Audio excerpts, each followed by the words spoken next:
Hello guys, good evening. কেমন আছো সবাই? আশা করছি সবাই ভালো আছো এবং সুস্থ আছো, আর সবাই সাবধানে থেকো। তো আজকে কোনো ডেলি রুটিনের কোনো ভিডিও নিয়ে তোমাদের সামনে আসিনি। আজকে আমার মনে হলো আমি একজন মেয়ে হয়ে আমার এই কথাগুলো না বললে হয়তো খারাপ হবে খুব, তো তাই আজকে একটা ছোট্ট ভিডিও নিয়ে এসেছি তোমাদের সামনে।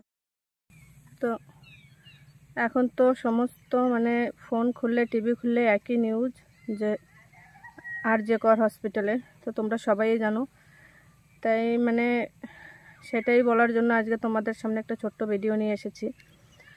তো আমারও ওই একই কথা, আর একই কথাই বলবো, যে যা হয়েছে খুব খারাপ হয়েছে। মেয়েদের দেশ অনেক আগেই স্বাধীন হয়ে গিয়েছে, কিন্তু আমরা মেয়েদের জীবনে এখনও স্বাধীন হয়নি। আমাদের এখন মনে হচ্ছে যে আমরা এখনও পরাধীন জীবনে এখনও আছি, পরাধীন জগতে বাস করছি এখন আমরা। আমাদের স্বাধীনতা কোথায়? মেয়েরা এত আগে এগিয়ে গিয়েছে, তারপরেও যেন আমাদের মনের ভিতরে কোথাও একটা ভয় এখনও পর্যন্ত লুকিয়ে আছে। ঘর থেকে একা কোথাও বেরোতে গেলে এখনও আমাদের 10 বার ভাবতে হয়। তো আমাদের বাবা মারা কেন আমাদের এখনও ঘর থেকে যাওয়ার জন্য, একা যদি আমরা কোথাও বেরোতে চাই, তাহলে কেন এখনও আমাদের বাবা মার মনে এরকম চিন্তা আসে যে মেয়েরা আমার ঠিকঠাক ফিরে বাড়িতে আসবে? তো আমরা মেয়েরা কবে স্বাধীন হব?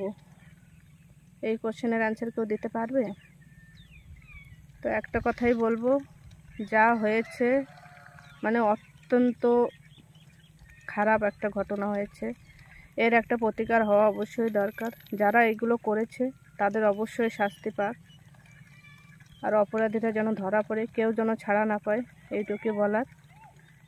আর তোমরাও সবাই একই সঙ্গে থাকো, সাপোর্ট করো। যতদিন না জাস্টিস পাচ্ছে ততদিন লড়াই করে যাও, আর আমরাও তো সঙ্গে আছি। আর সবাইকে লাস্ট একটাই কথা বলবো, উই ওয়ান্ট জাস্টিস।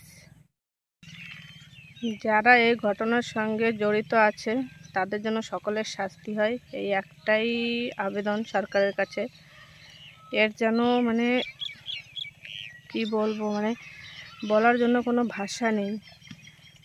ফোন খুললে, টিভি খুললে একই নিউজ সামনে আসছে, কিন্তু এত দিন হয়ে গেল, তো এখনো পর্যন্ত ঠিকঠাক এখনো ধরতেই পারলো না যে কে এর সঙ্গে জড়িত আছে, কে কে ছিল।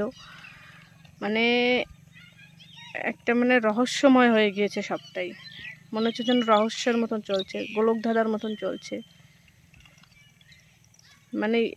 এরকম বলছে এ হয়তো করেছে, ও করেছে, কিন্তু এখনো সঠিক প্রমাণ এখনো পায়নি যে কে করেছে। তো এইটাই সবথেকে দুঃখজনক ঘটনা। আর কিছু বলার নেই, এই নিয়ে আর বেশি কিছু বললাম না। তো তোমরা সবাই একটাই কামনা করো যে সে তো চলেই গিয়েছে, যেন তার আত্মায় শান্তি পায়, যে তার যেন সে যেন সুবিচার পায়, আর সুবিচার পেয়ে তার আত্মার যেন শান্তি হয়। তার বাবা মার কোল খালি করে দিয়েছে। আজকে যারা আমাদের কিছু হলে আমরা যাদের কাছে দৌড়ে যাই, আমাদের জীবন যারা বাঁচে তারাই সুরক্ষিত নয়, তাহলে আমরা কি? আমরাও কোথায় সুরক্ষিত বলো? তারপরেও কালকে থেকে একটা ভিডিও খুব দেখা যাচ্ছে, একজন বাসে যেতে যেতে বলছে সরকারের টাকায় পড়াশুনো করে চাকরি পেয়েছে, যা হয়েছে ভালো হয়েছে। সরকারের টাকায় তাহলে বাবা মা কী করেছে? আর সরকারের টাকায় যে সে চাকরিটা পেয়েছে, তাহলে তো সরকারের টাকায় সে পড়াশুনো করেছে, তো তার যোগ্যতা দিয়ে সে সরকারের টাকায় পড়াশুনো করেছে। প্রথম থেকে তো মা বাবাই পড়াশুনো করায়, তারপরে যদি ভালো পড়াশুনো করে তাহলে তো সে স্কলারশিপ পাবে, না হলে ভালো কোনো জায়গায় চান্স পাবে ভালো পার্সেন্টেজের জন্য। তো সে সেই যোগ্যতাটা তো অর্জন করেছে, তো এটাই কি তার দোষ ছিল?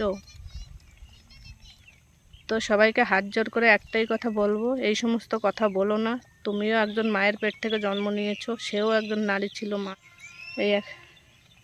এই একটাই কথা বলবো।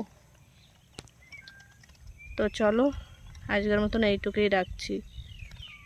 আর সবাই লিখো, উই ওয়ান্ট জাস্টিস।